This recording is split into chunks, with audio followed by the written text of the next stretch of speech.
या अय्युहल्लज़ीना आमनुत्तक़ुल्लाह हक़्क़ तुक़ातिह, इबादत की रूह क्या है? तक़वा। और अल्लाह ने क्या कहा? आई ईमान वालो तुम अल्लाह से डरो जैसा कि उससे डरने का हक है। आई ईमान वालो तुम अल्लाह से डरो जैसा कि उससे डरने का हक है। एक और चीज है, अल्लाह से डरने का हक कैसा है? अल्लाह से डरो कैसे? अल्लाह देख रहा, ये डरने का मतलब है? अल्लाह से डरो का मतलब ये नहीं। जैसा डरने का हक है, ये हक क्या है? हक का तुकाती, अरे कुछ तो मतलब होगा। आग से आप डरते हैं कि नहीं डरते हैं? आग से डरते हैं, लेकिन आग को देखकर भागते थोड़ी हैं। आग से डरने का हक क्या है? उसके अंदर हाथ ना डालो, उसके अंदर जंप ना लगाओ, यही तो डरने का हक है। जहर है आपके हाथ में, विष, लेकिन उसको आप छू भी रहे हैं, पकड़ भी रहे हैं, लेकिन डरते भी हैं उससे। और उससे डरने का हक क्या है? उसको आप इस्तेमाल ना करें, खाएं नहीं, ये उससे डरने का हक है। और शेर सामने आ गया तो आप भाग रहे हैं, क्यों? ये उससे डरने का हक है, क्योंकि नहीं भागेंगे तो फाड़ देगा। जल्दी से पेड़ पे चढ़ गए, उससे डरने का हक यही है। सांप को देख रहे हैं, उससे भी डर है, जहरीला सांप है, लेकिन उससे डरने का हक क्या है? उसके मुंह में आप उंगली न दें, उसके करीब न जाए, वरना डस लेगा और काट लेगा, ये उससे डरने का हक है। तो जैसे आप हर चीज से डरने का एक हक अदा करते हैं, अल्लाह से भी डरने का एक हक है। और अल्लाह से डरने का मतलब यह है कि अल्लाह ने जिन कामों के करने का हुक्म दिया उन कामों को करा जाए, और जिन कामों के करने पर उसने अज़ाब जहन्नम बताया है, जहन्नम का अज़ाब बताया है, उन कामों से बचा जाए। यह है अल्लाह से डरने का मतलब। मसलन अल्लाह तबारक व तआला ने सूद और ब्याज खाने को हराम करार दिया है, तो उससे बचा जाए। अल्लाह के नबी सल्लल्लाहु अलैहि वसल्लम ने फरमाया कि जब मुझे मेराज हुई, सफर मैं गया मेराज पर और मुझे जहन्नम दिखाई दी, तो मैंने खून के, ब्लड के एक तालाब में, एक नदी में मैंने कुछ लोगों को डुबकियां लगाते हुए देखा है। बदबूदार खून पी रहे हैं और उसी में तैर रहे हैं।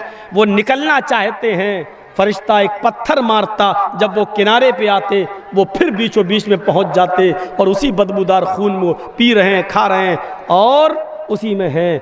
मैंने पूछा मनहा ओला या जिब्रील, आए जिब्रील ये कौन लोग हैं? अल्लाह के नबी फरमाते हैं, जिब्रील ने बताया कि अल्लाह के नबी ये दुनिया में गरीबों का खून चूसा करते थे, ये दुनिया में मजबूरों का खून चूसा करते थे। 100 रुपए देते थे और 120 वसूल करते थे, 1000 देते थे 1200 वसूल करते थे, 1 लाख देते थे 1,20,000 रुपए वसूल करते थे। ये वो लोग हैं जिन्होंने गरीबों का खून चूसा है, मजबूरों का खून चूसा है। आज सूद खाने वाले हैं, आज इन लोगों को खून, बदबूदार खून के तालाब में गोता लगवाया जा रहा है, इसी खून के तालाब के अंदर इनको डाल दिया गया है। फिर अल्लाह के नबी सल्लल्लाहु अलैहि वसल्लम फरमाते हैं, सूद और ब्याज खाने वाले के 36 दर्जे हैं, 36 दर्जे हैं। एक हदीस में 70 दर्जों का जिक्र भी आता है, लेकिन 70 दर्जे वाली रिवायत 36 दर्जे वाली रिवायत से कम दर्जे की है, वो हसन है और ये सही है। 36 दर्जे हैं, 36 दर्जे यानी सूद और ब्याज खाने वाले, सूद के 36 दर्जे हैं। पूछा गया अल्लाह के रसूल हल्का दर्जा क्या है? अल्लाह के नबी ने फरमाया इन 36 दर्जों में सबसे हल्का दर्जा सूद का यह है कि कोई शख्स अपनी सगी माँ के साथ, अपनी हकीकी माँ के साथ जिना करता है, अपनी माँ के साथ जिना करता है, उसको जो गुनाह मिलेगा, उसको जो सज़ा मिलेगी, वो सूद और ब्याज खाने वाले की सबसे हल्की सज़ा होगी। इसके अलावा 35 सज़ाएं इससे ज़्यादा, इससे बढ़कर होंगी। एक हदीस में यूँ आता है कि 36 मर्तबा अपनी माँ के साथ जिना करो, 36 मर्तबा जिना करने के बाद जो सज़ा मिलेगी वो सूद और ब्याज के खाने वाले की सबसे हल्की सज़ा होगी। जिना तो वैसे ही हराम है, और फिर अपनी माँ के साथ जिना, उसकी कबाहत और उसकी बुराई का अंदाज़ा तो आप लगा नहीं सकते। जिना तो वैसे ही गलत है, हराम है। शिर्क के बाद सबसे बड़ा गुनाह जिना। बाज़ रिवायतों में शिर्क के बाद सबसे बड़ा गुनाह कत्ल और कत्ल के बाद जिना। जिना तो वैसे ही सबसे बड़े गुनाहों में गुनाह माना जाता है, और फिर अपनी मां के साथ जिना, ये और अपने अंदर एक बुराई रखता है। और फिर वो भी एक बार नहीं, 36 मरतबा अपनी मां के साथ कोई जिना करे, सूद और ब्याज खाने वाले का ये हल्का अजाब होगा। कितने लोगों के बैंक बैलेंस है? सभी के। कितने लोगों की LIC चल रही है? मौलाना पूछो मत। FD फिक्स डिपॉजिट, 10 साल के बाद बच्ची पैदा हुई है, हाँ ठीक है, 5 लाख रुपए इसके नाम कर दिया है, जब मेरी बेटी 20 साल की होगी 20 लाख हो जाएगा, शादी कर देंगे, शादी कर देंगे। फिक्स डिपॉजिट, सूद और ब्याज। तो अब तकवे का मतलब क्या है? अल्लाह से डरने का।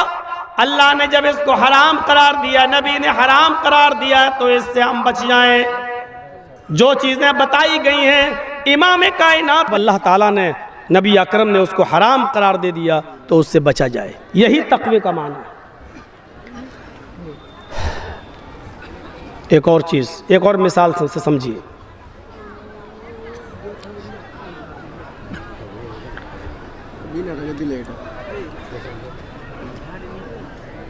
हजरत उबई इब्न काब रज़ी अल्लाह ताला अन्हु से हजरत उमर फारूक ने पूछा कि आए उबई, तकवा किसे कहते हैं? सुनिए, तकवा क्या है? बार बार आया अल्लाह से डरो, अल्लाह से डरो, अल्लाह से डरो। ये डर क्या है? इस मिसाल को समझ लीजिए, पूरा तकवा समझ में आ जाएगा, पूरी तकरीर समझ में आ जाएगी। हजरत उबई ने हजरत उमर से कहा, आए उमर, तकवा नहीं जानते हो किसे कहते हैं? कि नहीं, मुझे समझाइए तकवा किसे कहते हैं। कहा, उमर, कभी जंगल में गए हो?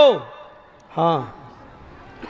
जंगल में कांटे ही कांटे बिछे हुए हों और आपके पैर में चप्पल ना हो और जाना भी जरूरी हो, गुजरना भी जरूरी हो, तो आप क्या करेंगे? तकवा। जंगल में गए हो, कहां? कांटे ही कांटे हो, जाना भी जरूरी हो और चप्पल भी ना हो, क्या करोगे? तो हजरत उमर फारूक ने फरमाया कि मैं उन कांटों से बच बच कर चलूंगा, झाड़ियों को चीरते हुए, कांटोदार झाड़ियों को हटाते हुए कांटों से बच बच कर चलूंगा। कोशिश करूंगा कि कोई कांटा मेरे पैर में चुभ न जाए। हजरत उबई इब्न काब ने कहा, जब कांटे ही कांटे बिछे हुए हैं तो चाहे जितना कांटों से बचो, बहुत ज़्यादा बचने के बावजूद एक दो चार कांटे तो पैर में चुभ ही जाएंगे। भाई जब कांटे ही कांटे हैं तो बहुत बचने के बाद भी तो कुछ तो कांटे लग ही जाएंगे, तुम्हारे पैर में चुभेंगे। फरमाया, अगर ऐसा हो गया, पैर में 2-4 कांटे चुभ गए और ब्लड खून निकल आया, तो मैं उसकी मरहम पट्टी कर लूँगा, उसका मैं इलाज कर लूँगा, उसमें हम मरहम वगैरह लगा लेंगे। तो भाई इब्न काब ने कहा, उमर, यही तो तकवा है जो आपने मुझे बता दिया है, यही तो तकवा है जो आपने मुझे बता दिया है। कहा, मैं समझा नहीं। कहा, जिस तरह कांटे ही कांटे जंगल में बिछे हैं और जाना जरूरी है, तो कांटों से बच बच के गुजर जाते हो, इसी तरीके से इस दुनिया में कदम कदम पर गुनाहों का जाल बिछा हुआ है। हर एक कदम पर गुनाह की अड्डियां मिलेंगी, हर एक कदम पर गुनाह के अड्डे मिलेंगे। इस दुनिया में गुनाहों का जाल बिछा हुआ है, लेकिन दुनिया से गुजरना भी जरूरी है। इसलिए आए उमर, जैसे जंगल में कांटों से बच बच के गुजर जाते हो, उसी तरीके से दुनिया में गुनाहों से बच बच के गुजर जाओ, दुनिया में गुनाहों से बच बच के निकल जाओ। जंगल में कांटों से बचने के बावजूद 2-4 कांटे लग जाएंगे तो उसकी तुम मरहम पट्टी कर लोगे। ऐसे ही दुनिया में गुनाहों से बचने के बावजूद 2-4 खताएं और गुनाह हो ही जाएंगे। इंसान होने के नाते तो उसकी मरहम पट्टी कर लिया करो। अद्दुआ वल इस्तिग़फ़ार, अल्लाह के सामने गिड़गिड़ा लिया करो और मग़फ़िरत की दुआ कर लिया करो। अल्लाह से अपने गुनाहों की तौबा और इस्तिग़फ़ार कर लिया करो। यही उसका इलाज है। ये तक़वा की तारीफ़ बताई, ये तक़वा की।